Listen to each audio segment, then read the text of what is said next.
Hi friends, Vitthal Joshi या व्हिडिओमध्ये आपण आज म्हणजे 27 मे 2025 रोजी फर्स्ट शिफ्ट म्हणजे सकाळी टेटचा जो पेपर झालेला आहे त्या पेपरचं ॲनालिसिस करणार आहोत की नेमके प्रश्न कोणत्या टॉपिकवर होते, कसे होते, ती सर्व माहिती आपण या व्हिडिओमध्ये पाहणार आहोत। व्हिडिओ शेवटपर्यंत पहा। या व्हिडिओला सर्वांनी लाईक करा, शेअर करा आणि विठ्ठल जोशी जे आपलं यूट्यूब चॅनल आहे ते सबस्क्राईब करा।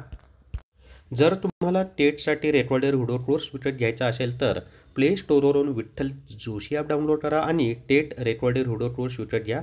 फक्त 500 रुपयामध्ये संपूर्ण सिलेबस तुमचा कव्हर होतो।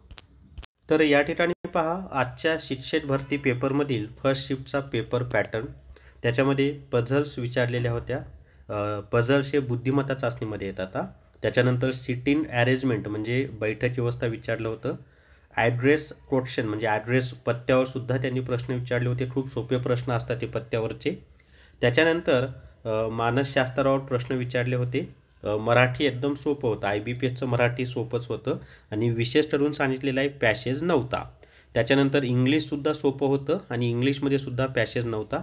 त्याच्यानंतर न्यूमेरिटर म्हणजे संख्यामाला ज्याला म्हणतो ना आपण, त्याच्यावर आधारित प्रश्न होते। आकृत्यांवर आधारित सुद्धा प्रश्न होते। सरळ व्याजवर प्रश्न आले होते। त्याच्यानंतर नंबर सिरीज म्हणजे संख्यामालाच। त्याच्यानंतर बेरीज वजाबाकी यावर आधारित प्रश्न होते।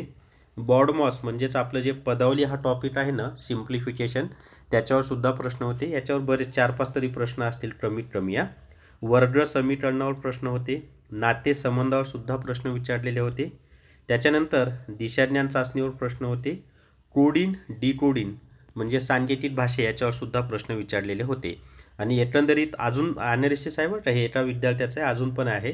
एकंदरीत 2022च्या तुलनेत आजचा पहिल्या शिफ्टचा पेपर सोपा होता आणि ॲक्युरेसी ठेवून प्रश्न सोडवत पुढे गेले तर जास्तीत जास्त 150 प्रश्न सॉल्व झालेले आहेत। म्हणजे किती प्रश्न सॉल्व होऊ शकतात हे सुद्धा त्यांनी सांगितलेलं आहे। अजूनही आपण ॲनालिसिस पाहूयात, व्हिडिओ शेवटपर्यंत पहा। अजून पहा, टेट एक्झाम 27 मे फर्स्ट शिफ्ट रिझनिंगमध्ये इनइक्वॅलिटीवर 5 ते 6 प्रश्न होते पहा, म्हणजे समानता व असमानता याच्यावर आधारित। शिलॉजिझम म्हणजे तर्क व अनुमानवर आधारित 5 ते 6 प्रश्न होते। ब्लड रिलेशन म्हणजे नातेसंबंधावर 3 प्रश्न होते। कोडिंग डिकोडिंग म्हणजे सांकेतिक भाषेवर 5 प्रश्न होते।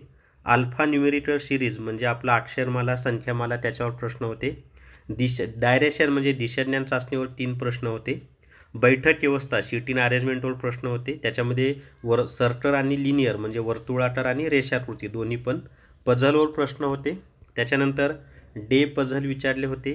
फ्लोअर पझलसुद्धा विचारलेलं होतं आणि काही इतर टॉपिक त्याच्यावर 2 प्रश्न होते। त्याच्यानंतर नॉन व्हर्बलमध्ये पहा 10 प्रश्न होते।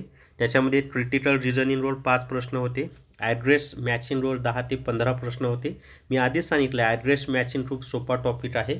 त्याच्यानंतर ॲड्रेस जास्त होते असं पण त्यांनी सांगितलेलं आहे। तर अशा पद्धतीनं टेटच्या पेपरचा ॲनालिसिस आहे। तुमचाही पेपर झाल्यानंतर तुम्ही व्हिडिओच्या खाली कमेंट करून तुम्हाला आलेल्या प्रश्नांची माहिती देऊ शकता।